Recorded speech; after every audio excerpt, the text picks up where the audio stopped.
Hello ပဲမင်္ဂလာပါဒီနေ့ကတော့ဖူကိုကာမနာမည်ကြီးနေတဲ့ခီတိုနန်းဆိုရင်ကိုတောင်းမဲ့ blog လေးဖြစ်ပါတယ်အားလုံးပဲလိုက်ကြည့်ပေးကြပါဦးနော်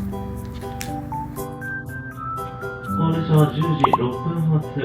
佐賀方面各駅に停まります列車突入駅ですဟိုကစာကားကနေသွားတဲ့အတွက်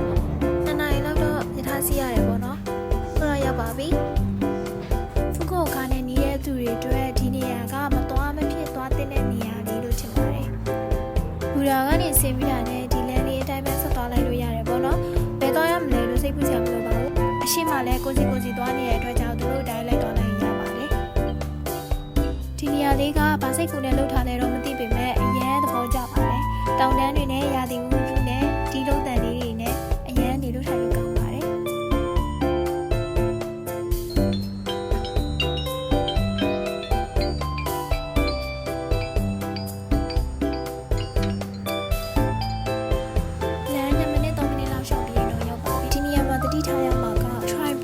DJI တို့ကင်မရာနဲ့ရိုက်ခွင့်မပြုဘူးပေါ့နော်ဖုန်းနဲ့ပဲတည်တည်ရိုက်ယူရပါတယ်။ရိုက်မယ်ဆိုရင်တော့ဘေးကလူတွေတတိထားမိတော့တဲ့အနေထားတွေမရိုက်ဘူးတတိပေးချင်ပါတယ်။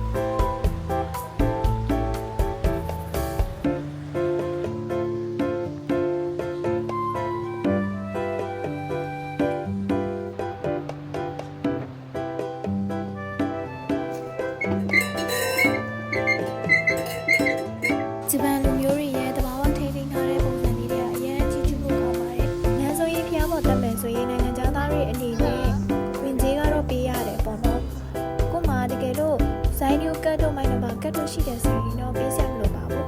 ။ဖျားချီတော်ရတွေပေါ်မှာအကျွေးစေးလေးတွေတင်ပြီးတော့ဆွတောင်းမယ်ဆိုရင်ဆွတောင်းပြည့်တယ်လို့ဂျပန်လူမျိုးတယောက်ကပြောမှုတယ်ပေါ့နော်။ဦးလည်းဆွတောင်းခဲ့ပါတယ်။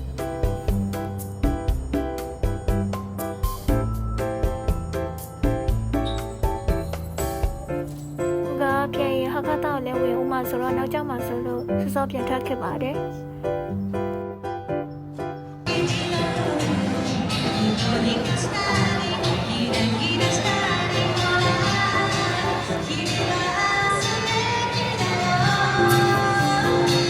ဟာကတာရောက်တော့ဟိုကြည့်တီကြီးရှောက်ကြည့်ရင်လည်းဗိုင်ရန်ဆာလာလို့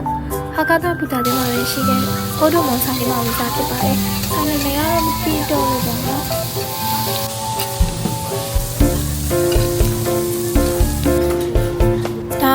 ရထားဆောင်ရင်လည်းတော့တောင်းပါအားလုံးကြည့်ပေးကြတဲ့အတွက်ကျေးဇူးတင်ပါတယ်နောက် vlog တွေမှာပြန်ဆောင်ကြပါမယ်တတား